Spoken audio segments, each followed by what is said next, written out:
हाँ भाई, आगे सारे। तो आज हम बात करने वाले न्यायिक शक्तियों के बारे में कि हमारी जुडिशरी जो है उसको लेकर के हमारी न्यायपालिका क्या करती है, जुडिकल जो पावर है वो क्या क्या है हमारे देश के राष्ट्रपति के पास में।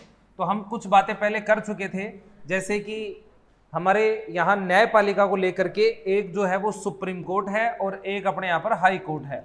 सुप्रीम कोर्ट केंद्र में होती है, हाई कोर्ट राज्यों में होती है। सुप्रीम कोर्ट और हाई कोर्ट के जज किसके द्वारा बनाए जाते हैं? सुप्रीम कोर्ट और हाई कोर्ट के जज जो है वो राष्ट्रपति के द्वारा नियुक्त किए जाते हैं।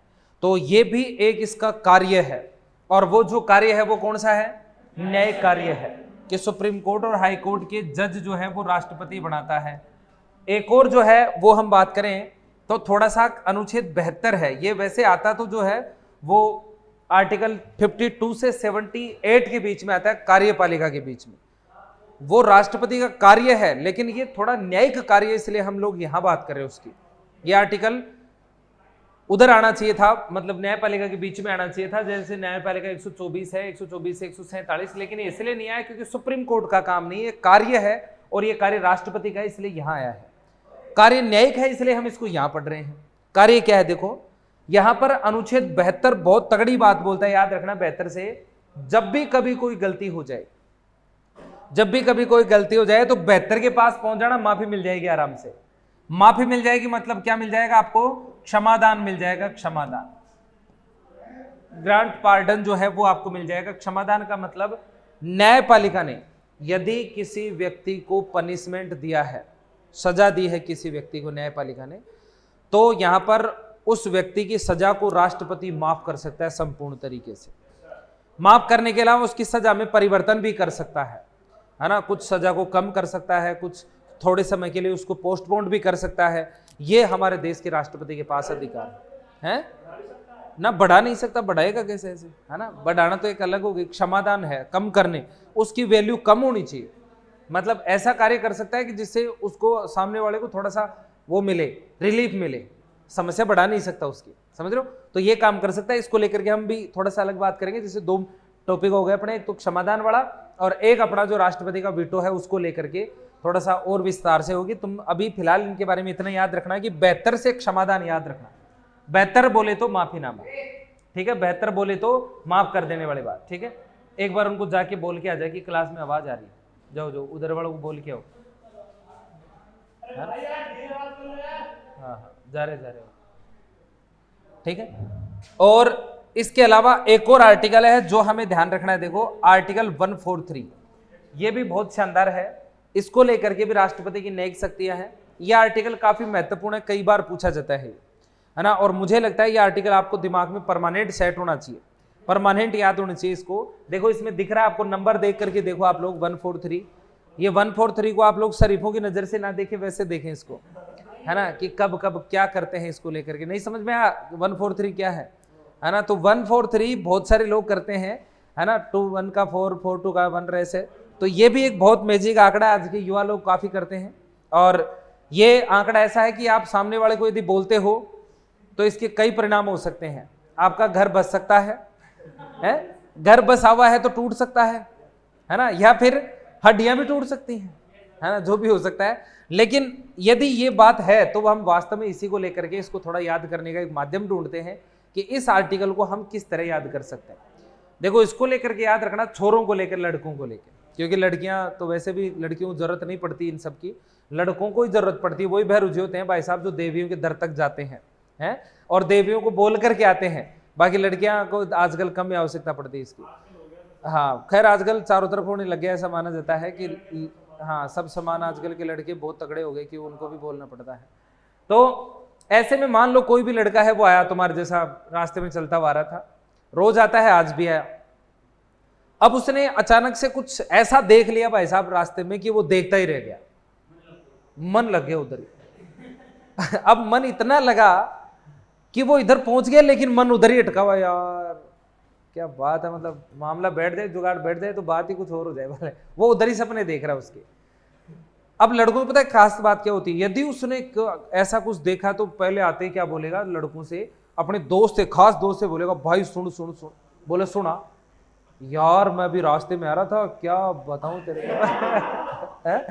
क्या बताऊं तेरे को, बोल मुझे क्या करना चाहिए। अब उससे क्या लेता है ये, सलाह लेता आते ही।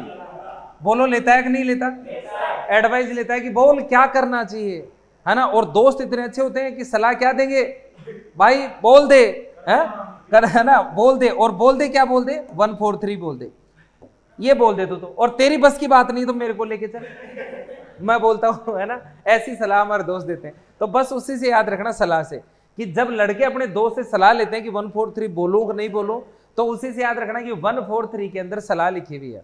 अब सलाह किसकी, तो भाई साहब राष्ट्रपति भी तो होते हैं, उनको भी सलाह लेनी पड़ती है। तो वो सलाह लेंगे तो उनका कोई दोस्त नहीं होता, उनकी दोस्त जो होती है वो कौन होती है, न्यायपालिका होती है। वो जुडिशरी से जो है वो सलाह ले सकते हैं। अब ये कौन से टाइप की सलाह होगी उसको समझना। ये सलाह वो नहीं होती जो मतलब मैंने तुम्हें बताई है, ये अलग टाइप की सलाह होती है। जैसे मान लो कोई भी कानून बनता है, तो हमारे यहाँ कानून बनाने का काम कौन करती है, संसद। और संसद का एक पार्ट होता है राष्ट्रपति, जिसकी पावर को हम पढ़ रहे हैं। तो कई बार क्या होता है, संसद कानून बनाती है, और संसद जो कानून बनाती है, मान लो वो अकॉर्डिंग टू कॉन्स्टिट्यूशन नहीं हो, सही तरह से सुटेबल नहीं हो, तो उस कानून को कैंसिल किया जा सकता है। एक झटके में कैंसिल किया जा सकता है उस कानून को। बता सकते हो कौन कैंसिल कर सकता है, हमारे देश की न्यायपालिका। जुडिशरी सबसे ऊपर है, न्यायपालिका एक झटके में उस कानून को खत्म कर सकती है, यदि वो अकॉर्डिंग टू कॉन्स्टिट्यूशन नहीं हो, सही कानून नहीं हो तो। अब सोचो, संसद ने मेहनत की और कानून बनाया और न्यायपालिका ने खत्म कर दिया। सोचो कभी फिर संसद बनाए, फिर न्यायपालिका खत्म कर दे, दोनों सदनों, दोनों जो अंग हैं उनके बीच लड़ाई हो सकती है कि नहीं हो सकती। सरकार के दोंग भिड़ रहे आपस में, एक तो व्यवस्थापिका, एक कार्यपालिका। तो यह अनुच्छेद हमें गुंजाइश देता है कि इन दोनों की टकरार को कम करें। ये सलाह देता है कि हमारा राष्ट्रपति जो है वो पहले ही जाकर के एडवाइस ले सकता है न्यायपालिका को लेके कि हे देवी, हम इस तरह का ये कानून बना रहे हैं, आप नाराज तो नहीं हो जाओगे, हाँ आप नाराज तो नहीं हो जाओगे, आप कैंसिल तो नहीं कर दोगे। ये इस तरह की सलाह लेता है, समझ रहे हो। अब न्यायपालिका को लगे कि हाँ ये बाध्यकारी नहीं सलाह देने के लिए, न्यायपालिका को लगे कि यार सलाह देनी चाहिए तो वो दे सकती है, और उसको लगे कि नहीं तो वो बोल सकती है कि बना लेना बाद में देखूंगी, ऐसा बोल सकती है। जैसे दोस्त भी होते हैं, कुछ दोस्त ऐसे होते हैं जो सलाह दे देते हैं, और कुछ ऐसे होते हैं भाई साहब मरवा भी देते हैं, या तो वो हमसे पहले पहुंच जाते हैं बिना बोले अरे या फिर घर पे पहुंच जाते हैं और जाकर के बोल देते हैं आंटी जी मेरा नाम मत लेना, तुम्हारा छोरा आजकल ऐसी ऐसी गलियों में चल रहा है, देख लेना है। हम लोग फीलिंग लेकर के जाएंगे, तगड़ी वाली फीलिंग। उस समय फीलिंग भी अच्छी होती है आदमी की, है फीलिंग लेकर घर पहुंचेंगे, पता चला हल्दी घाटी का मैदान बन रखा है घर, तो चिमटार फूकने बेलन लेकर के सारे घर वाले तैयार है कि भाई साहब आजा इधर तेरे को देखते हैं पहले, है। तो ऐसे दोस्त मरवा भी सकते हैं। तो ऐसे न्यायपालिका भी क्या करती है, सलाह दे भी सकती है, और ये भी बोल सकती है कि भाई ठीक है पहले बनाओ फिर बाद में देखूं, फिर बनाए फिर कैंसिल कर दे। तो बाध्यकारी नहीं है। लेकिन फिलहाल ये अच्छा कानून, ये अच्छा अनुच्छेद है कि नहीं है कि सलाह लेकर के इस टकरार को कम किया जा सकता है। और ये सलाह लेने के लिए राष्ट्रपति किसकी सहायता लेता है पता है तुम्हें? ये सलाह लेने के राष्ट्रपति भी एक बिचौलिए का काम लेता है, और वो जो बिचौलिया है वो कौन है, महान्यायवादी। और महान्यायवादी का हमने बात की थी आर्टिकल 76 के अंदर, है ना। इस महान्यायवादी का सहयोग लेता है, क्योंकि बिचौलिया तो खूब काम आता है, कई बार बोल नहीं पाते, है ना, तो फिर बिचौलिए को पकड़ के लाते हैं, यार तू बोल देना जाके उधर, है ना। तो ये भी नहीं बोल पाता, राष्ट्रपति भी इनको नहीं पता होता, न्यायपालिका की भाषा नहीं समझते। न्याय बहुत तगड़ी वो मतलब नॉलेज की बात होती है ना। राष्ट्रपति इतने पढ़े लिखे नहीं होते, तो फिर ये तो पढ़ा लिखा होता है, न्याय की भाषा समझता ही है, इसको काम ही यही है। इसलिए बिचौलिया काम आता है कि तू पूछ क्या जा, ऐसे ऐसे बना रहे हैं वो तो नहीं, तो फिर ये इसकी भाषा समझ सकता है, फिर यही आके बताएगा कि इसमें ऐसा करो। इसलिए ये एक काम ये भी है इसका काम कि राष्ट्रपति की सलाह लेने के लिए, ये न्यायपालिका की सलाह लेने के लिए राष्ट्रपति का सहयोग करता है। क्लियर एकदम? तो महान्यायवादी का एक और काम जो है वो भी तुम्हारे सामने आया। ऐसा करते हुए ये हमारे देश के राष्ट्रपति की जुडिकल पावर थी, न्यायिक शक्तियां थी, जिनके बारे में आपको ध्यान रखना। इस न्यायिक शक्तियों के बाद में एक और काम आता है जो बढ़िया काम है, शानदार वाला है अगला, और वो है हमारा 4 नंबर का कार्य, वित्तीय कार्य, फाइनेंशियल पावर। और ये जो वित्तीय कार्य है वो क्या है, सुनो। पैसे को लेकर के हमारा राष्ट्रपति क्या क्या करता है वो सुनो। पैसे को लेकर के जो राष्ट्रपति करता है वो बहुत सारी बातें तो हम लोग जान चुके हैं पहले से, बहुत सारी बातें जानते हैं। जैसे हमारे देश के अंदर एक अनुच्छेद है जिसका नंबर है 112, और 112 के अंदर लिखा हुआ है कि देश का बजट प्रत्येक वर्ष लोकसभा में रखा जाता है। और ये बजट किसके द्वारा रखवाया जाता है? बताओ कौन रखता है बजट? लोकसभा में अभी फरवरी महीने में रखा गया था, अभी अपन मार्च में ही है। और निर्मला सीतारमण थी जो लोकसभा में खड़ी खड़ी पढ़ रही थी बजट को। देखा था कि नहीं देखा तुमने? तो इसका मतलब बजट रखने का अधिकार किसके पास है? वित्त मंत्री के पास। लेकिन ये आंसर गलत है। आपको ऐसा पूछेगा और पूछ करके वित्त मंत्री आंसर देगा, उसमें ऑप्शन में जरूर देगा, तो आपको उस समय एक ही दिमाग लगाना है कि वो वित्त मंत्री प्रस्तुत तो कर रही है, लेकिन मैंने आपको एक बात बताई थी कि मंत्री और प्रधानमंत्री के पास तो कोई पावर होती ही नहीं है, वो तो किसकी पावर का यूज करती हैं? इसका मतलब संविधान ने राष्ट्रपति को एक कह रखा है 112 के अंदर कि बजट आप प्रस्तुत करवाओगे, बजट प्रस्तुत करने का अधिकार आपके पास है। और इनको ये टीम दे ही रखी है हेल्पर के तौर पर, तो मतलब इनकी पावर का प्रयोग वो मंत्री करते हैं, तो ये शक्ति भी राष्ट्रपति की है बजट वाली।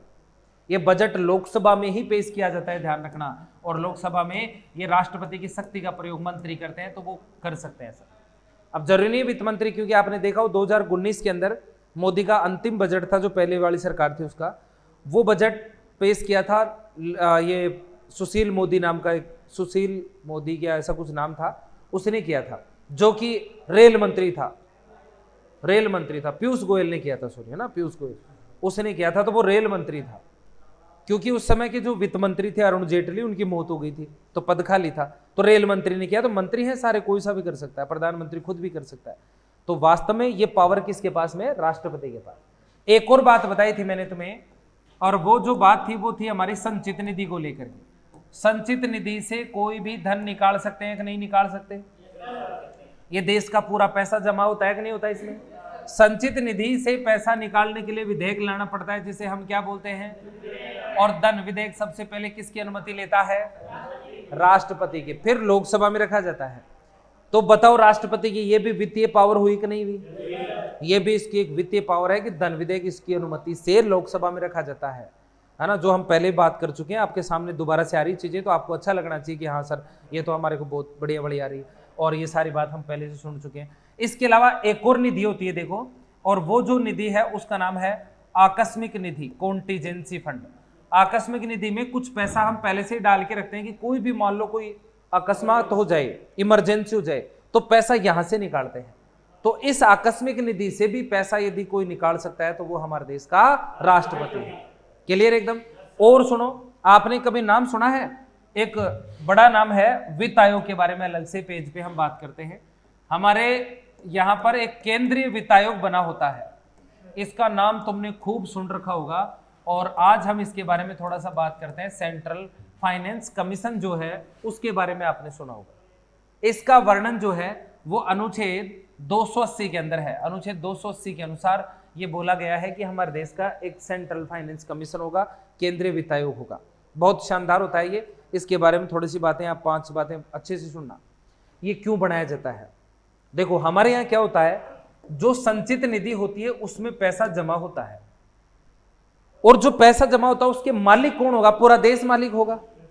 इसका मतलब इस संचित निधि से केंद्र सरकार यदि कोई योजना चलाती है तो वो पैसा यहां से आना चाहिए, लेकिन राज्य सरकार जो योजना चलाए तो उस पैसे पर राज्य का अधिकार भी है कि नहीं है? क्योंकि केंद्र राज्यों से ही तो मिल करके बना है। जो संचित निधि में पैसा जाता है वो राज्यों से ही तो जाता है, तो इसके मालिक राज्य भी है और केंद्र भी है, दोनों है कि नहीं है? तो लफड़ा ये रहता है कि किस राज्य को कितना पैसा मिले संचित निधि से, केंद्र को कितना मिले, ये लफड़ा रहता है। इस लफड़े को खत्म करने के लिए हमारे संविधान निर्माताओं ने अनुच्छेद 280 के अंदर एक केंद्रीय वित्त आयोग बनाया है। ये वित्त आयोग क्या करता है? अपनी सिफारिश देता है। इसके अनुसार ये अध्ययन करके बताता है, ये सिफारिश देता है कि संचित निधि से केंद्र और राज्यों के मध्य धन का बंटवारा कैसा होना चाहिए, किस अनुपात में धन बंटवारा हो, मनी डिवाइडेशन हो।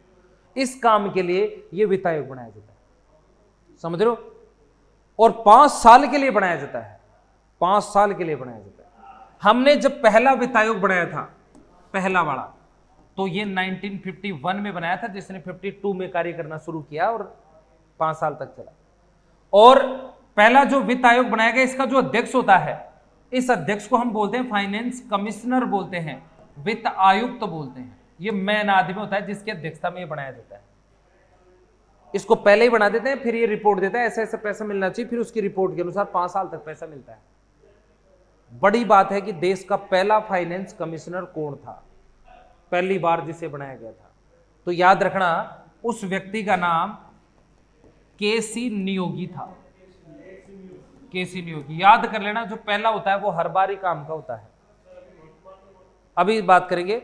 और आपको मैं एक और पहला बता चुका हूं, एमसीसी तलवाड़, जो पहले अटॉर्नी जनरल थे, पहले अटॉर्नी जनरल थे। तो वर्तमान अटॉर्नी जनरल कौन बताया था फिर? कोई मतलब नहीं तुम बताने का, ये सब लिखा हुआ मिल जाएगा। आर वेंकट रमणी, है ना, तो ये सब भूल जाते हो तुम लोग। ऐसे में वित्त आयुक्त जो है पहला ये था, उसके बाद हर 5-5 साल से बना रहे। बड़ी बात आती है कि वर्तमान के अंदर पहला यदि हमने यहां बनाया 1951 में, तो वर्तमान में कौन से नंबर का कार्य कर रहा है, ऐसा भी है। 5-5 साल करके, एक पहला, दूसरा, तीसरा, ऐसे करते हुए 5-5 साल के गैप से बनते आ रहे। तो रिसेंटली कौन से नंबर का वित्त आयोग काम कर रहा है? आपको ऑप्शन मिलेगा 14, 15, 16, 17, ऐसे ऑप्शन मिलेगा। तो आप ऐसे याद रखना, देखो 1951 से लेकर के 2021 70 साल हो गई कि नहीं हो गई? अभी हम 21 से आगे बढ़ रहे हैं, है ना, तो हम लोग 70 से ऊपर जा चुके हैं। इसका मतलब 14 तो पक्का है कि बीत चुके होंगे, क्योंकि जब हम 70 में 5 का भाग देते हैं, 70 में 5 का भाग देते हैं, तब जाके कितने आते हैं? 14 आते हैं। तो इस आधार पे हमें पता चल गया कि 14 तो कंप्लीट हो चुके होंगे। और यदि हम 70 से ऊपर चल रहे हैं, तो अभी वर्तमान में कौन सा चल रहा है? 15वां वित्त आयोग चल रहा है। हमारा वित्तीय वर्ष 1 अप्रैल से शुरू होता है और 31 मार्च को खत्म होता है वित्तीय वर्ष, फाइनेंशियल ईयर। इसी आधार पे यदि हम बात करें, तो अपने यहां पर देखो क्या हो रहा है। ये 15वां वित्त आयोग 1 अप्रैल सन 2020 से काम करना शुरू किया था इसे, 1 अप्रैल 2020 से, और 2025 तक काम करेगा ये, जो वर्तमान वाला है। और इसका जो वित्त आयुक्त बनाया गया है, फाइनेंस कमिश्नर जो बनाया गया है, वो किसको बनाया गया है, ये नाम आपको याद रखना है। तो सुनना ध्यान से, उस व्यक्ति का नाम है नंद किशोर। नंद किशोर सिंह जो है वो उसका नाम है। इनको शॉर्ट में NK सिंह बोलते हैं, NK सिंह लिखा हुआ मिलेगा, ये है, ठीक है, ये आपको नाम मिलेगा। तो ये वर्तमान में काम कर रहे हैं। अब सुनो, देखो एक कुछ बड़ी बातें और। ये जो 15वां वित्त आयोग है NK सिंह, इनका जो गठन कर दिया गया था, इनको जो बना दिया गया था, वो बनाया था हमने इनको 2017 में बना दिया था। 2017 काम तो इसने कब से शुरू करना किया, और इन्होंने अपनी जो रिपोर्ट दी, वो रिपोर्ट इन्होंने दे दी थी सन 2019 के अंदर। तब से फिर ये काम कर रहा है लगातार। अब ऐसा कैसे हुआ भाई साहब, इतना 2017 में कैसे बना दिया, ये समझने वाली बात है। तो बात सुनो, ये आदमी जो बताता है कि किस राज्य को कितना पैसा मिलना चाहिए, कैसे धन का बंटवारा होना चाहिए, वो पैसा 1 अप्रैल 2020 से मिलना शुरू हो गया था, 1 अप्रैल 2020 से।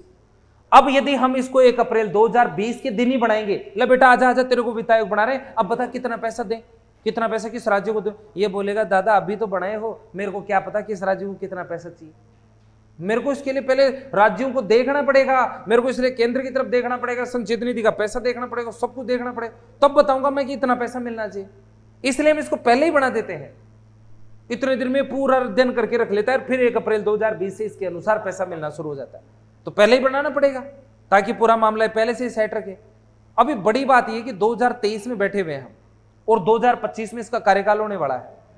जो आदमी 2020 में काम करना शुरू किया उसको 17 में बना दिए, तो पक्का है कि जो 2025 में काम शुरू करेगा वो अभी बढ़ने वाला है। हाँ, तो फिर आप याद रखना, तो आप याद रखना जब भी बने उसी समय याद रखना है कि कौन बना, ये मामला क्या अखबार में आएगा बढ़िया वाला, तो उस समय आप तरीके से याद कर लेना, कर लोगे आराम से। ये भी राष्ट्रपति का एक वित्तीय कार्य है जो हमें ध्यान रखना है कि केंद्र और राज्यों के बीच धन बंटवारे के लिए क्या करता है, एक वित्त आयोग का गठन करता है। कर लोगे आराम से। और ऐसा करते हुए हमारी ये जो वित्तीय शक्तियां थी राष्ट्रपति की, जो हम बात कर रहे थे, वित्तीय शक्तियों के बाद में हमारी एक शक्ति और है, और वो है हमारी सैन्य शक्ति या फिर कूटनीतिक शक्ति। पहले कूटनीतिक के बारे में बात कर लेते हैं।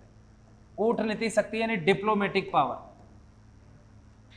डिप्लोमेटिक पावर, अब डिप्लोमेटिक होती क्या है, ये होता क्या है, अब कूटनीति का मतलब ही आपको पहले तो जानना है कि होता क्या है। कई बार आपने सुना हो दो जने बात करते रहते हैं, है ना, मान लो ये दोनों जने बात कर रहे हैं, कोई तीसरा आया और चुप हो गया, तीसरा आते ही चुप हो गए दोनों ही। अगला सोचेगा यार अभी तो बात कर रहे थे, चुप हो गए, इसका मतलब कोई ना कोई मेरी चुगली कर रहे हैं, या फिर इनके बीच में कोई ना कोई कूटनीति चल रही है। अगला क्या बोलेगा, क्या कूटनीति चल रही थी तुम्हारी, इसका मतलब है, इसका मतलब कोई ना कोई ऐसी गुप्त बात चल रही थी जिसके बारे में सबको जानकारी ना हो, ऐसी कोई गुप्त बात चल रही थी। यह भी गुप्त कार्य होते हैं जिनके बारे में सबको जानकारी ना हो, ऐसे सीक्रेट कार्य कूटनीतिक कार्य होते हैं। जैसे सर्जिकल स्ट्राइक होने के बाद पता चली हम पढ़ को, तो होने से पहले पता थी कि भाई सर्जिकल स्ट्राइक होने वाली है, लेकिन राष्ट्रपति को पता थी, उसके नाम से ये काम हुआ है, ऐसी पावर उसके पास है। किस देश के साथ कब युद्ध होने वाला है ये हमें पता है क्या, लेकिन युद्ध की घोषणा कब करनी चाहिए एक डिप्लोमेटिक पावर है, जनता को नहीं पता होता, बस वो तो घोषणा होती है, ये राष्ट्रपति के पास है। किस देश के साथ लड़ाई शुरू होनी है तो वो राष्ट्रपति करेगा, लड़ाई चल रही है तो उसको खत्म कब करना है ये राष्ट्रपति करेगा। कई दूसरे देशों में तुमने देखा हो सीक्रेट एजेंट होते हैं, कई फिल्मों में देखते होंगे तुम, और कुछ हमारे लीगल जो है वो राजदूत भी होते हैं, राजदूत एम्बेसडर जो है वो भी होते हैं सब देशों के अंदर। ये भी एक सीक्रेट काम होते हैं, किस देश में क्या रखना है, किस देश में क्या राजदूत रखना है, ये राष्ट्रपति के द्वारा किए जाते हैं। आपने देखा हो दूसरे देशों के साथ हम बहुत बार कई समझौते करते हैं, समझौता है ना, कई देशों के साथ में एग्रीमेंट करते हैं, ये खरीदना है, ये देना है, हथियार लेना है, राफेल वगैरह, ये भी सीक्रेट काम है भाई साहब। ये भी किसके नाम से होते हैं, अभी जैसे हमने राफेल डील की थी, तो राफेल डील की तो उसके अंदर कांग्रेस ने कहा कि ये तुमने महंगे खरीदे, बोले भ्रष्टाचार किया, बताओ कितने खरीदे, हम तो इतने खरीदने वाले थे, तुम बताओ कितने खरीदे। मोदी ने मना कर दिया, नहीं बताऊं, बोले डिप्लोमेटिक मैटर है, कूटनीतिक कार्य, नहीं बताऊंगा कितने का खरीदा। फिर न्यायपालिका ने बोला ठीक है, उनको मत बता, मेरे को तो बता दे, एक चिट्ठी में लिख करके दे दे लिफाफे के अंदर कितने खरीदे था। अब न्यायपालिका को तो मानना ही पड़ेगा, तो उसको लिख करके दिया फिर डिप्लोमेटिक के मामले। तो ऐसे में वास्तव में ये कूटनीतिक कार्य होते हैं जो इसके द्वारा होता है। और इसी कार्यों में देखो एक और कार्य है कि मान लो किसी दूसरे देश से कोई मेहमान आ रहा है, कोई किसी देश का कोई पॉलिटिकल लीडर आ रहा है, राष्ट्रपति के समकक्ष कोई मेहमान आ रहा है, तो दूसरे देश से आने वाले ऐसे पॉलिटिकल मेहमानों का, राष्ट्रपति के समकक्ष मेहमानों का वेलकम कौन करेगा, स्वागत कौन करेगा, ये भी एक डिप्लोमेटिक मामला है। ये काम भी हमारे संविधान ने राष्ट्रपति को दिया है कि बेटा या तो तू कर, या तेरे को हमने मंत्री वो प्रधानमंत्री दे रखे उनके अलावा। ऐसा नहीं किसी देश का राष्ट्रपति आए और आकर के दिल्ली एयरपोर्ट पर उतर के पूछे कि नरेंद्र मोदी कहाँ मिलेगा है, या फिर भारत किधर है, इंडिया किधर है, इंडिया में खड़ा है वो, है ना, ऐसा नहीं हो, फिर वो टैक्सी लेता, फिर ऐसा नहीं होना चाहिए। वहां पहुंचा उसका वेलकम करो जाकर के, यदि किसी देश का राष्ट्रपति आ रहा है तो। ये जो है वो सारे के सारे कार्य डिप्लोमेटिक मामलों में आते हैं जो हमें पता रखना है। हमारे परमाणु हथियार है ना, वो कहाँ रखे हुए हैं आपको पता है क्या ना, वहां नहीं रखे होते, सारे अलग अलग जगहों पर रखते हैं, ऐसे एक जगह थोड़ी रखेंगे सारे के सारे, है ना, अलग अलग जगहों पर रखते हैं। लेकिन ये लिस्ट जो है ना वो राष्ट्रपति के पास है, पता है तुम्हें, राष्ट्रपति ने ये लिस्ट, भारत सरकार ने लिस्ट पाकिस्तान को बताई है, पाकिस्तान को पता है हमारे परमाणु बम कहाँ रखे हुए, हमने खुद नहीं बताए कि देख हमारे परमाणु हथियार इधर इधर रखे हुए हैं, और पाकिस्तान ने बताया अपन को कि हमारे परमाणु हथियार इधर इधर रखे हुए हैं। ऐसा क्यों किया, ना ना ना ना, है ना, ये उसने हमें लिस्ट दी है, हमने उसको लिस्ट दी है। ऐसा इसलिए क्योंकि इसमें दोनों का फायदा है। काल में मान लो लेवाड़ी देवाड़ी हो जाए, हैं, लड़ाई वड़ाई हो जाए, और हमने एक परमाणु बम या कोई सा भी रॉकेट छोड़ दी उधर, और वो सीधी जाके उसके परमाणु बम में घुस गई जाके, तो वो तो विस्फोट होंगे। और परमाणु तो पावर ही इतनी, मान लो पाकिस्तान तो गया लेकिन थोड़ा बहुत अपना भी ले गया है, थोड़ा बहुत अपना भी ले गया, और उसने छोड़ा, अपन तो गए लेकिन वो पूरा ही गया, इसलिए हम बॉर्डर के पास में रखते हैं उधर ही, है ना। तो इसलिए बोले काल लड़ाई हो तो कहीं पर भी पटक लेना, कुछ भी कर लेना, इधर का ध्यान रखना थोड़ा सा, क्योंकि इसमें तेरा भी नुकसान है तो मेरा भी नुकसान है, इसमें मेरा कुछ नहीं जाता, इसमें तेरा घाटा, है ना। तो हाँ, मेरा कुछ नहीं जाता, तो ये इसलिए ऐसा कर रखे। तो ये सारे काम जो है वो कौन से आते हैं, कूटनीतिक कार्य, पता चल जाएगा तुम्हें कूटनीतिक कार्य। अब आ जाओ हमारे सैन्य कार्य, मिलिट्री पावर। सेना को लेकर के हमारे देश के राष्ट्रपति के पास क्या कार्य है, तो आप सबको पता है कि हमारे पास 3 तरह की सेनाएं हैं। एक जो है वो जल सेना है, एक जो है वो थल सेना है, और एक जो है वो वायु सेना है। और तीनों सेनाओं के अध्यक्ष होते हैं अध्यक्ष, और तीनों सेनाओं के जो अध्यक्ष होते हैं वो राष्ट्रपति के द्वारा बनाए जाते हैं। देखो ये एक बड़ी बात है कि तीनों सेनाओं का अध्यक्ष राष्ट्रपति बनाएगा, तीनों सेनाओं। तो सेनाओं के अध्यक्ष राष्ट्रपति बना रहा है, ये इसकी एक सैन्य शक्ति है। युद्ध कौन लड़ती है? सेना। युद्ध की घोषणा कौन करता है? राष्ट्रपति। तो ये इसकी कूटनीतिक भी है तो सैन्य शक्ति भी है। युद्ध की समाप्ति भी राष्ट्रपति करता है तो ये इधर भी आती है इसकी शक्ति। और सबसे बड़ी बात, इन तीनों सेना के अध्यक्षों पर भी एक सेनापति होता है, और वो जो सेनापति होता है वो कौन होता है भाई? वो भारत का राष्ट्रपति होता है। तो भारत की तीनों सेनाओं का राष्ट्रपति यदि सेनापति है तो बताओ अपने आप में सैन्य पावर हुई कि नहीं हुई? कोई भी काम हो हमारे देश में, कोई भी काम हो तो पहले हमारा राष्ट्रपति क्या करेगा? इसको आदेश देगा, फिर ये अपनी इस सेना को आदेश देगा, और ये जो है वो इसको आदेश देगा, फिर ये इस सेना को आदेश देगा, फिर ये इसको आदेश देगा, तब जाकर के ऐसे आदेश ऐसे पारित होकर के आते हैं। और राष्ट्रपति को भी जो है वो आदेश कौन देगा बताओ? पीएम और मंत्री लोग देंगे, क्योंकि इसकी पावर ये खुद कर ही नहीं सकता। कौन पावर कर सकते हैं? ये लोग पावर कर सकते हैं। यानी डायरेक्टली हमने पावर इधर दे दी। अब देखो कितना सारा शक्तियों का बंटवारा कर रखा है अपने यहाँ संविधान निर्माताओं ने, कितना सारा। एक तो प्रधानमंत्री, आदेश यहां से पारित होगा, इधर आएगा, मतलब ओरिजिनल तो इधर है पावर तो, लेकिन ये इसको बोलेंगे, फिर ये आदेश देगा, इसको देगा, फिर ये इधर देगा, तब जाए काम होगा। ऐसा मतलब शक्तियां कितनी बांट रखी है। किसी एक आदमी के पास पावर है क्या? हम ऐसा क्यों कर रहे? ये भी कर दिया, ये भी कर दिया, बीच में ये सीधा ही या तो राष्ट्रपति बना देते या फिर प्रधानमंत्री को यहीं लाके टिका देते, तीनों का अध्यक्ष बना देते, बात खत्म। इतना सारा काम करने की आवश्यकता पड़ गई। समझ रहे हो कि नहीं समझ रहे हो? अक्सर मैंने अभी तक जो भी तुम्हें पॉलिटी पढ़ाई ना उसमें यही बताया कि देखो शक्तियां किसी को दी है, उसका मालिक किसी और को बना दिया। शक्तियां किसी को दे करके उसको बांधने की कोशिश की है कैसे भी करके। वास्तव में सही किया हमने, शक्ति पृथक्करण का सिद्धांत बोलते हैं इसको। हमने सही किया क्योंकि आप अपने पड़ोसी का उदाहरण देखो। पड़ोसी का उदाहरण है, 3 सेना है, तीनों सेनाओं का एक ही अध्यक्ष होता है, और जब भी उसका दिमाग खराब होता है वो तीनों सेनाओं का आदेश देता है, खत्म करो प्रधानमंत्री को, और वो कर देता है। ये कर देती है क्योंकि सेनाएं अपने सीनियर का आदेश मानने के लिए बाध्य होती है, और वो मानती हैं, वो ज़्यादा अनुशासन में रहती है। तो सोचो वहाँ पर ऐसा हो जाता है। लेकिन हमारे यहाँ ऐसा होना चाहे तो हो सकता है क्या? नहीं हो। हमारे यहाँ मान लो राष्ट्रपति का दिमाग खराब हो जाए और वो सोचे कि मैं ही सब कुछ करूँगा और मेरा ही सब कुछ होना चाहिए, मैं ही पावर संभालूंगा सारी की सारी, तो वो अपने तीनों सेनापतियों का आदेश देगा कि खत्म करो भाई प्रधानमंत्री को, और ये संसद वगैरह सब कुछ मेरे को सब कुछ बनाओ। तो वो नहीं दे सकता आज। क्यों नहीं दे सकता? क्योंकि अपनी पावर का प्रयोग ये कर सकता है क्या? पावर का प्रयोग कौन करेगा? पीएम करेगा। और आज कोई मान लो ये अध्यक्ष चाहे कि मैं बन जाऊं सब कुछ, तो नहीं बन सकता, क्योंकि उसके ऊपर भी किसको बिठा दिया? और इसका दिमाग खराब हो तो अपने पास 2 जने और हैं कि नहीं है? मतलब शक्ति का सही प्रयोग होने की आवश्यकता है। लेकिन सारा काम कर सकता है ये सारा आदेश तो ये पारित करता है, तो ये तो कर सकता है अपना काम। हाँ, तो ये तो आदेश पारित करके सब कुछ कर सकता है। तो हम ऐसा क्यों करेंगे? हमने तो पहले ही सब कुछ इसको दे रखा है। कोई पावर ऐसी है जो इसको नहीं दे रखी? हमने तो पहले ही पूरा देश इसको संभाल रखा है। और फिर भी मान लो इसका दिमाग और भी खराब हो जाए और ये चाहे कि ना मैं तो परमानेंट ही राजा बनूं, तो भाई साहब हमने इसको भी बांध रखा है। हमने इसको बांध रखा है। हमने इसको किसके माध्यम से बांध रखा है?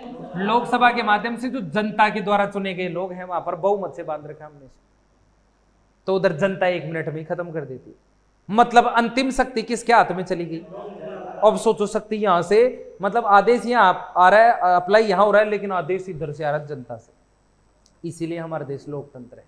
वास्तव में लोकतंत्र की ओरिजिनल परिभाषा ये होती है। इसलिए ऐसा काम किया गया, ये बांटा गया, किसी के पास पावर, मालिक किसी को बना दिया। ये इस तरह से काम किया गया। राष्ट्रपति की सैन्य शक्तियां हैं जो आपको बहुत बेहतरीन तरीके से याद रखनी है। और एक और पद बनाया था हमने, CDS का पद, चीफ ऑफ डिफेंस स्टाफ। और ये जो CDS का पद बनाया था, पहले जो थे वो बिपिन रावत थे, और इनकी वायु दुर्घटना के अंदर मौत हो गई। ये पहले थे। तो यहाँ पर ये जो बनाए गए, तो ये पहली बार बनाए गए थे। और ये जो पद है इसकी नियुक्ति भी ये तीनों सेनाओं के अंदर एक कॉम्बिनेशन स्थापित करने के लिए काम करता है। कि जैसे मान लो जल सेना, थल सेना दोनों एक साथ कहीं काम कर रही हैं, तो फिर यह आदमी उस समय सहयोग करेगा अपने। तीनों मिलकर के कहीं पर कोई कार्रवाई कर रही है तो फिर यह आदमी सहयोग करेगा। तीनों में कॉम्बिनेशन बिठाने का काम करेगा, क्योंकि मान लो इसके अधिकारी अलग है, इसके अधिकारी अलग है, वो अपने अपने हिसाब से काम करेंगे। तो ऐसी स्थिति में ये बहुत ज्यादा अपन को काम आता है। तो इसकी नियुक्ति भी किसके द्वारा की जाती है? राष्ट्रपति के द्वारा। ये भी राष्ट्रपति की कौन सी शक्ति है? तो ये सारी शक्तियां जो है वो आप लोग एक एक करके नोट कर सकते हैं कि भाई हाँ ये सैन्य शक्तियां, इस तरह से ये सारी बातें क्लियर। अब हम लोग लगे आते एक और शक्तियां देख लेते हैं जो इसकी है, वो सारी जो नॉर्मल है वो सारी पावर इसको खत्म कर लेते हैं।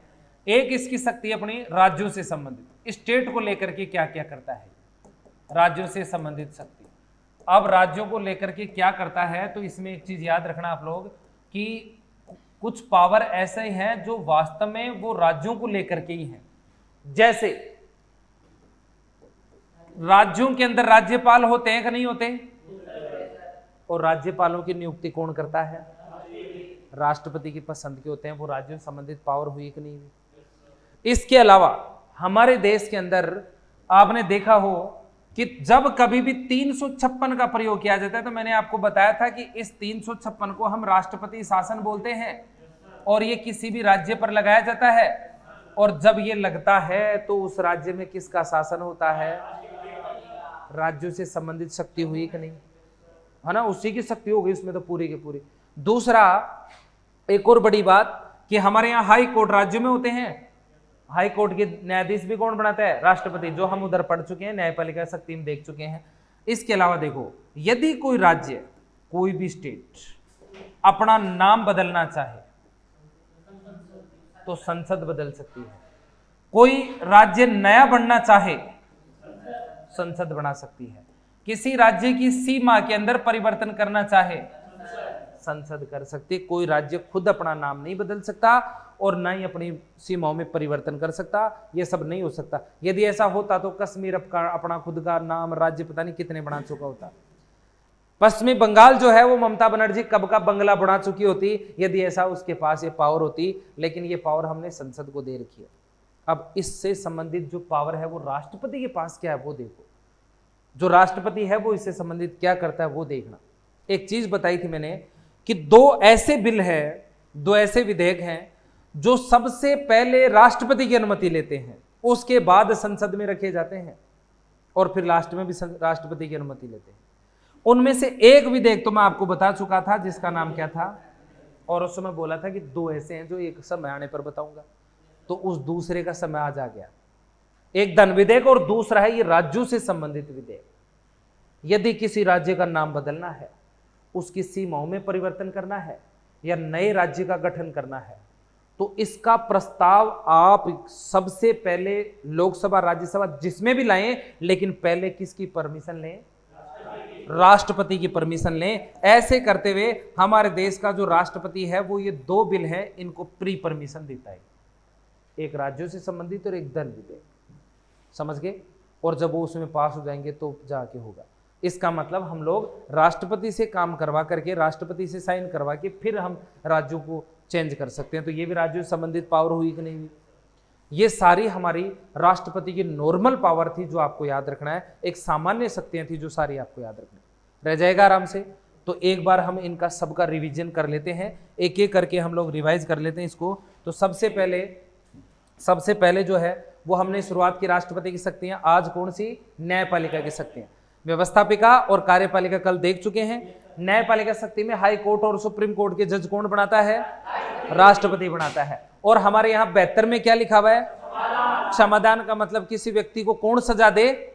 न्यायपालिका। माफ कौन कर सकता है ना? चाहे कोई सी भी सजा क्यों ना हो। हमारे जो आर्मी जो होते हैं ना, कोर्ट मार्शल जिसको बोलते हैं, सैन्य न्यायालय, उनकी सजा को भी राष्ट्रपति माफ कर सकता है।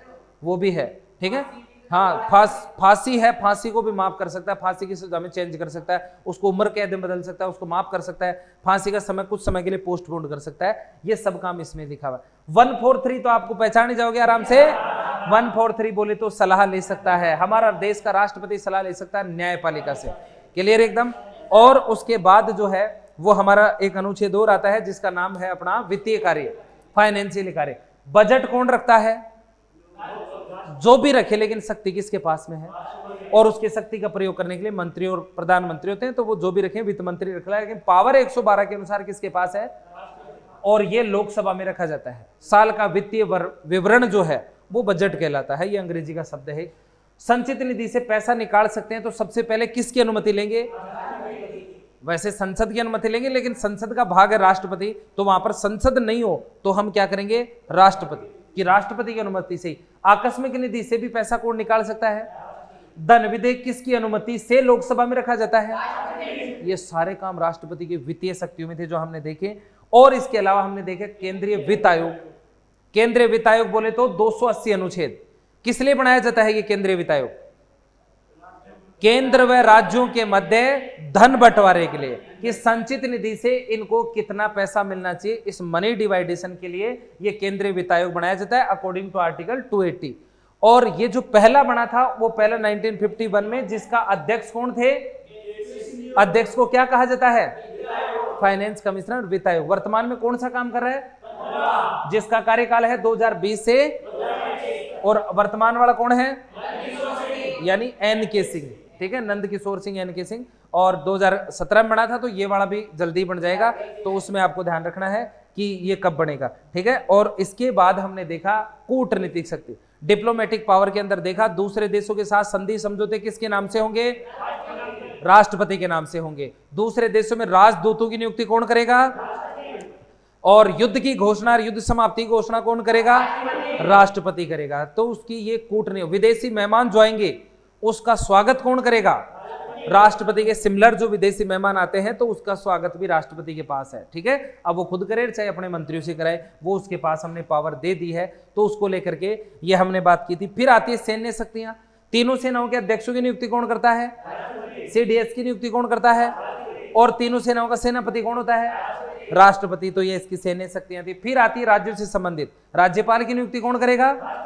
राष्ट्रपति। और 356 के दौरान राज्यों में किसका शासन होता है? राष्ट्रपति का शासन होता है। नए राज्य का गठन किसकी सिफारिश पे कर सकते हैं? पहले राष्ट्रपति सिफारिश करेगा, उसके बाद ये काम कर सकते हैं। ये सारे कार्य जो थे वो हमने बात किए। अब इन सब को लिखना शुरू करो, उतारना शुरू करो। हम जो बात कर रहे थे उसमें राष्ट्रपति की सामान्य शक्तियां पूरी हो गई हैं। आज हम जो बात करेंगे वो राष्ट्रपति की आपातकालीन जो शक्ति है उनके बारे में बात करेंगे। आपातकालीन शक्तियां यानी इमरजेंसी जो पावर है उनके बारे में बात करेंगे कि ऐसा क्या हुआ कि हमारे यहाँ पर राष्ट्रपति को इमरजेंसी पावर देनी पड़ी। तो इसको लेकर के हम बात कर चुके हैं कि 3 तरह की इमरजेंसी पावर थी। जब मैंने स्टार्टिंग में हम लोग राष्ट्रपति की पावर को अलग अलग पढ़ रहे थे उस समय, तो हमने देखा था कि एक जो पावर थी वो सामान्य थी, जो सामान्य अभी अपन बात कर चुके हैं। और आपातकालीन में 3 तरह की शक्तियां बताई थी। 3 आर्टिकल, 352, 356 और 360। 352 देश पर कोई भी संकट हो तो उस समय 56 राज्यों में और फिर वित्तीय। आप ये याद रखना 352 और 56 में कई बार कंफ्यूजन हो जाता है। 352 को कभी राज्यों में ले जाते हैं, कभी देश में वो ले जाते हैं। तो ऐसे याद रखना, पहले 52 आता है तो पहले हमारे लिए देश है ना, फिर बाद में राज्य है। पहले देश आता है तो पहले 52 आएगा, फिर राज्य तो 56 और पैसा तो बाद में, तो फिर वो 360। इस तरह से याद रखना। हम लोग बात करेंगे सबसे पहले जो 352 है, इस 352 का जो प्रयोग है, 352 बोले तो हम इसको क्या बोलते हैं? इसे हम बोलते हैं राष्ट्रीय आपातकाल भी बोलते हैं, नेशनल इमरजेंसी। तो ये जो राष्ट्रीय आपातकाल है इसका प्रयोग कब कब कैसे किया गया वो हम लोग बात करते हैं। तो देखिए, सुनो ध्यान से। हमारे यहाँ मैं आपको बता चुका हूं कि जब कभी भी इमरजेंसी का प्रयोग होगा तो हमारे पास जो फंडामेंटल राइट्स है वो छीन लिए जाएंगे। हमारे पास मूल अधिकार नहीं होंगे, केवल अनुच्छेद 20 और 21 है जो हमारे पास रहेगा। मूल अधिकार पढ़ेंगे तब बात करेंगे भाई ये क्या है, ये से जो उनके आपातकाल के अंदर भी उनको हम लोग हमारे पास ही रखते हैं। तो ऐसे में 352 का प्रयोग करने से वास्तव में पूरे मूल अधिकार छीन करके और पूरे देश में सेना का शासन हो जाता है। राष्ट्रपति का शासन बोले तो सेना का शासन, और सेना जो शासन करेगी उसके तहत उनका जो कहा है वही सब कुछ होगा। उन्होंने जो नियम बनाए या उनके द्वारा जो शासन व्यवस्था चलाई जाएगी, कहने का मतलब राष्ट्रपति का पूरा शासन होगा। तो अब राष्ट्रपति की बात करते हैं तो बात करते हैं पीएम की भी, प्रधानमंत्री की भी, और बात करते हैं किसकी? मंत्री की भी। कि राष्ट्रपति की शक्तियों का प्रयोग कौन करता है? प्रधानमंत्री और मंत्री। इसका मतलब इनकी चलती है। वैसे तो देश में चलती भी इनकी है ना, लेकिन इनकी और ज्यादा चलने लग जाती है राज्यों में, इन सब में बहुत बढ़िया तरीके से, और पूरी शक्तियां अपने पास ले लेते हैं संपूर्ण तरीके से।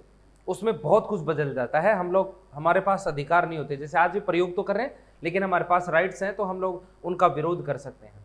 तो इन शक्तियों का आमतौर पर दुरुपयोग भी हो सकता है, जैसा कि हम लोग पहले बात करते हैं 356 का प्रयोग आमतौर पर उस समय किया जाता है जब केंद्र में अलग पार्टी हो, राज्यों में अलग पार्टी की सरकार हो। ऐसे में शक्तियों का दुरुपयोग होना वास्तव में लाजमी है। शक्तियां होना एक बहुत बड़ी बात नहीं है, लेकिन बहुत बड़ी बात तब है जब आप उन शक्तियों को संभाल के रख पाते हैं, उनका सही प्रयोग कर पाते हैं। हमारे देश में भी ऐसा ही हुआ है, शक्तियों इनका थोड़ा दुरुपयोग हुआ है। तो बात करेंगे इनका प्रयोग कब कब कैसे कैसे हुआ। तो सबसे पहले हमारे यहाँ 352 के प्रयोग की हम बात करते हैं तो याद रखना 1962 के अंदर इसका पहली बार प्रयोग हुआ था। और उस समय जो प्रयोग हुआ उसके पीछे रीजन था क्योंकि हमारा चीन के साथ में क्या हो गया था, युद्ध हो गया था, चीन वॉर हो गया था। और चीन युद्ध के समय जो है वो इसकी घोषणा की गई थी, और जो उस समय घोषणा की थी उस समय जो राष्ट्रपति थे उनका नाम आपको याद रखना है। कौन से राष्ट्रपति थे जिन्होंने चीन युद्ध के समय इसका अनाउंसमेंट किया? तो याद है तुम्हें? वो तो कभी राष्ट्रपति बने ही नहीं। देखो हमारे यहाँ पर राष्ट्रपतियों की जब अपन बात करते हैं तो देश के पहले जो राष्ट्रपति थे वो थे डॉक्टर राजेंद्र प्रसाद। ठीक है, राजेंद्र प्रसाद। ये डॉक्टर राजेंद्र प्रसाद देश के पहले राष्ट्रपति बनते हैं, 1950 के अंदर बन जाते हैं ये, और 1962 तक रहेंगे। लेकिन वो जो आपातकाल है वो अक्टूबर में जाकर खत्म हुआ था, उससे पहले ये हट चुके थे पहले वाले राष्ट्रपति जब चीन के साथ लड़ाई हुई, तो इसलिए इन्होंने 352 का प्रयोग कभी नहीं किया अपने कार्यकाल के दौरान।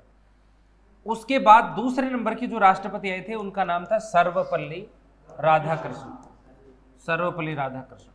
और ये जो सर्वपल्ली राधाकृष्णन है उन्होंने 1962 में जब पदभार संभाला तो उसके कुछ ही महीनों बाद में इन्होंने आपातकाल की घोषणा कर दी थी, और ये 1967 तक रहे थे।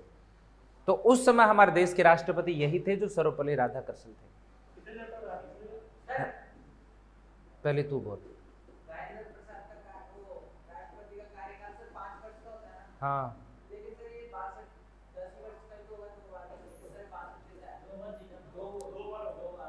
दो बार जीत गए।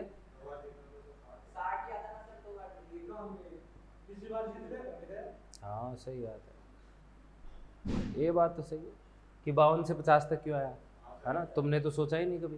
खैर कोई बात नहीं, ये भी मैंने तुम्हारे लिए अलग से लिख रखा है, और इसको लेकर के भी हमने बात कर रखी है। वैसे थोड़ा बहुत बता भी रखा है तुम्हें, कॉमन सेंस की बात है। और थोड़ा सा हम संविधान पढ़ेंगे तब इस चीज़ को आप ज़्यादा समझ पाओगे कि ऐसा क्यों हुआ, क्योंकि हम जब संविधान पढ़ेंगे तब संविधान सभा होगी, और अपना संविधान के अंदर हमने लिखा था कि देश का एक राष्ट्रपति होगा। समझ रहे हो? देखो प्रश्न इस छोरे ने ये पूछा है कि 1950 में कैसे जो बने थे वो 1960 तक रहने चाहिए, है ना भाई? 2 साल का कार्यकाल इन्होंने पूरा किया तो 60 में हट जाने चाहिए थे। ये 2 साल का चक्कर क्या है, बस 12 साल कैसे रह गई, है ना? छोरे ने बहुत अच्छा प्रश्न पूछा है। तो देखो संविधान पढ़ेंगे तब बात करेंगे तो आपको पता चलेगा कि हमारा संविधान 26 जनवरी 1950 को जो है वो पूरी तरीके से लागू हुआ था। और जब संविधान लागू हुआ उस समय हमारे देश में सामने आया कि हमारे देश का एक राष्ट्रपति भी होगा, है ना? देश में चुनाव होंगे, लोकसभा, राज्यसभा के, विधानसभा होंगे सबके, और जो चुनाव होंगे उन चुनाव के बाद ही तो राष्ट्रपति के चुनाव होंगे। और आपको पता है राष्ट्रपति का चुनाव होता है, और राष्ट्रपति के चुनाव में कौन भाग लेता है? एमएलए एमपी भाग लेते हैं। तो जब हमारे पास एमएलए एमपी नहीं है तो राष्ट्रपति का चुनाव हो सकता है क्या? नहीं हो सकता। हमारे पास पहली बार एमएलए एमपीओ का जो चुनाव हुआ था वो 1952 में हुआ था। यह हमारे देश का पहला आम चुनाव था। राष्ट्रपति को बनाने वाले लोग इस समय में आए थे, इसलिए देश में पहली बार राष्ट्रपति का चुनाव 1962 में हुआ। इन्होंने चुनाव 1962 में लड़ा था, और जब 62 में लड़ा तो फिर उसके बाद 5 साल तक रहे 57 तक, उसके बाद 5 साल तक रहे 62 तक। अब बड़ी बात यह आई कि 1950 में इनका कार्यकाल शुरू हुआ, तो वो इसलिए शुरू हुआ क्योंकि जब संविधान सभा ने देखा कि हमारे देश के राष्ट्रपति का पद खाली नहीं रह सकता, खाली नहीं रखेंगे, तो हमारे संविधान सभा के अध्यक्ष प्रेसिडेंट जो थे वो डॉक्टर राजेंद्र प्रसाद थे। तो इनको मनोनीत किया गया था, इनको नॉमिनेट किया गया था कि आप राष्ट्रपति बन जाइए जब तक ये चुनाव नहीं होता तब तक। तो फिर ये मनोनीत हो गए थे, फिर चुनाव हुआ तब इन्होंने ही कहा कि मैं ही चुनाव लड़ूंगा, तब ये चुनाव लड़े और इन्होंने चुनाव जीत भी लिया, तब ये रह गए।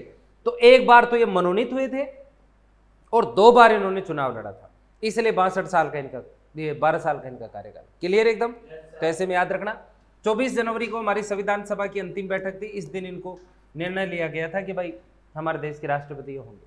क्लियर है एकदम।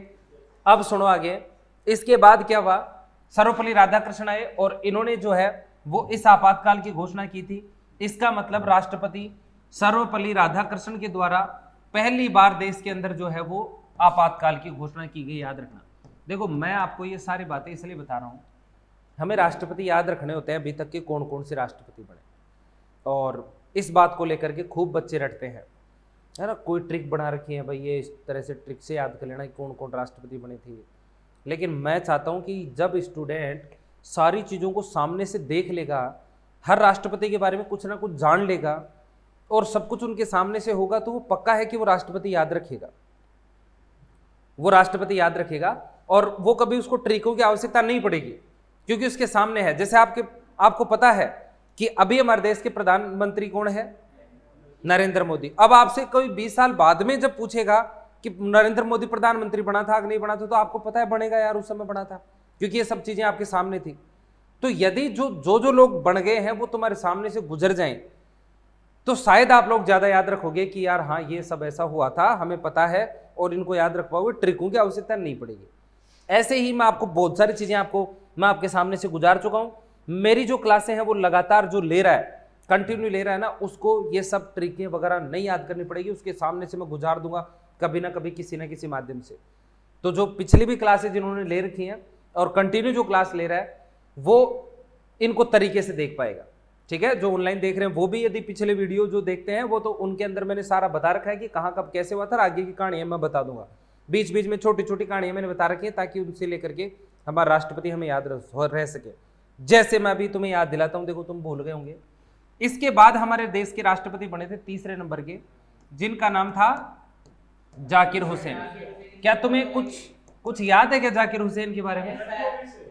ये 1967 में बने थे और 69 के अंदर इनकी मौत हो गई थी। पद पर रहते हुए मौत होने वाले देश के पहले राष्ट्रपति यही थे, जाकिर हुसैन। और मैंने आपको बताया था कि जब राष्ट्रपति जी की मौत हो जाती है तो उसके बाद उपराष्ट्रपति को पद संभालना पड़ता है, और उस समय उपराष्ट्रपति कौन थे? वीवी गिरी। और वीवी गिरी ने पहली बार हमारे देश के कार्यवाहक राष्ट्रपति का पद संभाला था। एक्टिंग प्रेसिडेंट जो वो बने थे। और यदि ये एक्टिंग प्रेसिडेंट बने तो फिर हमने देखा राष्ट्रपति चुनाव को लेकर के वो गूंगी गुड़िया वाली बात याद आएगी तुम सब लोगों को, है ना? जो पिछली क्लासेस सारी देख रखा है उन सबको याद होगी ये चीजें कि भाई साहब वो गूंगी गुड़िया हुई और राष्ट्रपति में अगला कैंडिडेट कौन होगा इस बात को लेकर के माथाफोड़ी हो गई। नीलम संजीव रेड्डी को उतारा उन कांग्रेस वालों ने, लेकिन इंदिरा गांधी ने कहा कि मेरी तरफ से वो नहीं होगा।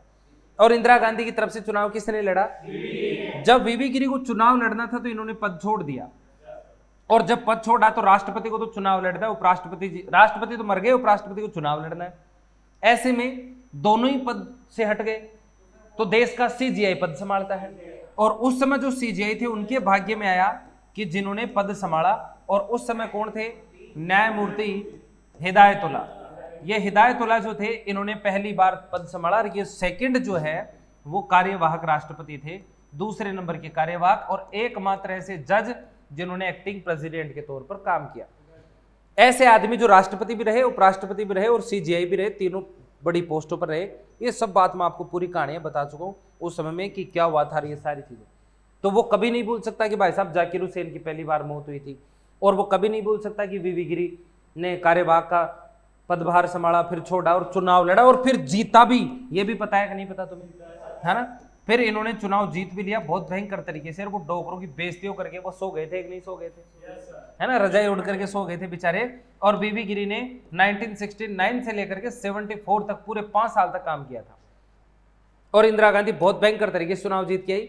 वो 1970 में उसने क्या गजब काम किया जिसकी वजह से इंदिरा की लहर चली, और लहर चली उसके बाद देखो वीवी गिरी राष्ट्रपति बन रहे थे। यहां तक तुम्हें पूरा याद होना चाहिए, पहले तो सबको याद है, दूसरे भी याद रखना, ये उपराष्ट्रपति थे, हमारे देश के पहले उपराष्ट्रपति थे, समझ रहे हो? आपसे पूछे देश के पहले राज्यसभा के सभापति कौन थे तो क्या बताएंगे? सर्वपल्ली राधाकृष्णन। क्योंकि उपराष्ट्रपति होता है वही क्या होता है? सभापति होता है, अध्यक्ष नहीं, सभापति। अध्यक्ष तो लोकसभा के लिए बोलते हैं अपन लोग। तो ये भी आपको पता है कि भाई किस तरह से बात है। इसको बंद कर दो यार थोड़ा सा, बाहर वाली थोड़ी सी पता नहीं क्या वो खोद रखे हैं शायद बाहर, है ना? तो उसकी आ रही है मेरे को तो भयंकर तरीके। तुम्हें तो क्या आदत पड़ गई दिखती इतनी रहते रहते हैं। तो यहाँ पर वीवी गिरी जो है उन्होंने पद संभाला और पद संभालने के बाद में ये लगातार चलते गए। अब इसी बीच देखो क्या हुआ, यहाँ पर पहली बार जो इसका अनाउंसमेंट हुआ वो सर्वपल्ली राधाकृष्ण ने किया चीन युद्ध के समय। तिब्बत को लेकर भारत और चीन के बीच कुछ विवाद था, और जब इसके बीच विवाद था तो देखो हुआ क्या कि हमारे यहाँ पर इसको लेकर काफ़ी बड़ी कंट्रोवर्सी देखने को मिली, और काफ़ी कुछ ऐसा हुआ जिसकी वजह से हमारे देश ने एक बहुत बड़े युद्ध का सामना करना पड़ा। मैं इसके बारे में पूरी बात बताऊंगा कि कब कैसे हुआ। फिलहाल अपन एक बार देखते हैं इनको कि कब कब कौन से समय प्रयोग हुआ था। दूसरी बार जो इसका प्रयोग हुआ वो हुआ 1971 के अंदर, 1971। और इस समय जो प्रयोग हुआ तो इसकी वजह थी पाक युद्ध। शायद इस युद्ध के बारे में आपको 2-4 बातें बता चुका हूँ, है ना, कि वो बांग्लादेश को लेकर के था। हमारी सेना ने 90,000 पाकिस्तानी सैनिकों को सरेंडर करवा दिया था, है ना। तो वो ये बड़ा युद्ध था वो। और उस समय इंदिरा गांधी लहर चल रही थी, उसकी चुनाव जीता ही था। चुनाव जीते उसने छेड़खानी कर दी, और छेड़खानी करते भाई साहब इंदिरा ने क्या समेट के रख दिया था, बहुत बड़ी बात थी। और लहर में बड़े 4 चांद लग गए थे कि नहीं लग गए थे, ये वही था। उस समय इंदिरा गांधी ने 352 की घोषणा करवाई थी, क्योंकि पाकिस्तानी जो विमान थे वो अपने एयरपोर्टों पर बमबारी करने लगे थे। किसी पर भी कोई भी बम गिर सकता था, हमें घर में रहना जरूरी था, इसलिए इसको 352 का प्रयोग करवाया गया। लेकिन इस समय जो राष्ट्रपति थे जिन्होंने इसकी घोषणा की, तो देखो आपको पता भी है, इस समय पता भी था कि वेंकटगिरी वराहगिरी उस समय राष्ट्रपति थे जो इंदिरा के सपोर्टेड ही थे, इंदिरा के द्वारा ही तो जिताए गए थे। तो इनके द्वारा यह आपातकाल की घोषणा की गई थी। लेकिन तीसरी बार जो अनाउंसमेंट हुआ ना, वो तो कुछ ऐसा था जिसकी बात करना ही बहुत तगड़ी बात होगी, कि हम लोग उसके बारे में पूरी डिटेल से बात करेंगे कि कब हुआ, क्या हुआ, कैसे हुआ, वो सारी बातें होगी। तीसरी बार जो इसकी घोषणा हुई, देखो दिन याद रखना है, 25 जून सन 1975 का वो समय था जब इंदिरा गांधी ने इस आपातकालीन घोषणा लगाई थी। यहां पर कुछ नहीं था, ना तो किसी देश से आक्रमण हुआ और ना ही किसी हमारे अंदरूनी कोई इस तरह से कोई लड़ाई हुई कि हमें आपातकाल लगाना चाहिए था। फिर भी आपातकाल लगाया गया। इसकी बहुत ज़्यादा चर्चा होती है। आज भी विपक्षी जो पार्टियां हैं वो कांग्रेस को इस बात से घेरती हैं, उनको हर बार इस बात से नीचा दिखाने की कोशिश करते हैं कि आपने देखो इतने बुरे काम कर रखे थे। तो वास्तव में ये बुरे काम थे, और ये बुरे काम जो हुए उनकी पूरी विस्तार पूर्वक चर्चा करेंगे। मैं आपके सामने से गुजारूंगा वो सारे काम कि देखो इस तरह से ये चीज़ें हुई थी। वो सारा कहानी, पूरा माहौल जो है ना, वो आपके सामने से गुजारूंगा। और जब माहौल गुजरेगा तो पक्का है कि वीवी गिरी भी 74 में हट जाएंगे और अगले राष्ट्रपति आ जाएंगे उस माहौल के अंदर। और अगले जो राष्ट्रपति आएंगे उस माहौल में, उन राष्ट्रपति का नाम होगा फखरुद्दीन अली अहमद। तो ये फखरुद्दीन अली जो अहमद है ना, शाबाश शाबाश, फखरुद्दीन अली अहमद, इनके द्वारा जो है वो इसकी घोषणा की गई थी। अब इन्होंने ऐसा क्यों किया वो देखने वाली बात होगी, इन्होंने ऐसा वजह क्या थी। लेकिन इंदिरा गांधी से जब पूछा गया कि आपने ये आपातकाल क्यों लगाया, इसके पीछे क्या कारण था, तो इंदिरा गांधी ने बहुत तगड़ा जवाब दिया था, और वो दिया था कि मैंने ये आपातकाल आंतरिक अशांति के आधार पर लगाया है। आंतरिक अशांति हो गई थी, इस वजह से लगाया है। और ये पहली बार था ऐसा, प्रथम बार, पहली बार ऐसा था कि इंदिरा गांधी ने इंटरनल डिस्टर्बेंस की बेस पर आपातकाल लगाया। मतलब लड़ाई भी नहीं हुई किसी भी देश के साथ, फिर भी आपातकाल लगा दिया गया। इंदिरा गांधी से पूछा गया क्यों लगाई, तो उन्होंने बोला अंदरूनी मामला गड़बड़ हो गया था, हमारे देश के अंदर शांति फैल गई थी, इसलिए उसको शांत करने के लिए मैंने ऐसा किया। ये शब्द बोला उसने, तब से ये शब्द आ गया। और इस आधार पर हमारे देश में कभी नहीं लगा था। एक बार ही ऐसा हुआ है कि इस आंतरिक शांति के आधार पर आपातकाल लगाओ। अब आपसे प्रश्न 2 तरह से पूछा गया कि देश में पहली बार 352 की घोषणा कौन से समय में की, तो क्या बताएंगे? 1962 चीन युद्ध के समय। लेकिन जब आपसे पूछे कि देश में पहली बार आंतरिक शांति के आधार पर 352 की घोषणा कब की गई, तो हम 1975 बताएंगे, पहली बार और एकमात्र बार। कई बार हमें पहली बार 352 सुन लेता है, लेकिन हम इस पर गौर नहीं फरमाते और हम क्या कर जाते हैं, ये कर जाते हैं। तो आपको ऐसा नहीं करना है। क्लियर एकदम।